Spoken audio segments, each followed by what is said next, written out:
ഇതിലേക്ക് എത്തുമ്പോൾ SSLC-യിൽ എല്ലാ വിഷയത്തിലും A+ നേടി, അല്ലെങ്കിൽ +2-വിൽ എല്ലാ വിഷയത്തിലും A+ നേടി, LSS നേടി, അല്ലെങ്കിൽ USS നേടി, അത്തരത്തിലുള്ള വിജയങ്ങളിലേക്ക് എത്തുമ്പോൾ അതിന് പിന്നിൽ ഒരുപാട് തരത്തിലുള്ള പ്രയാസങ്ങൾ.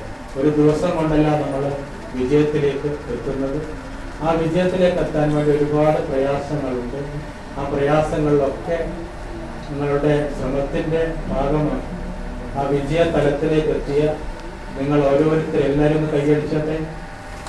ആ കൈയടി എന്നുള്ളത്, ഈ കൈയടി എന്നുള്ളത് നിങ്ങൾക്ക് ഓരോരുത്തർക്കും ഉള്ള അഭിനന്ദനമായിട്ട് ഞാൻ ഇവിടെ അറിയിക്കുന്നു.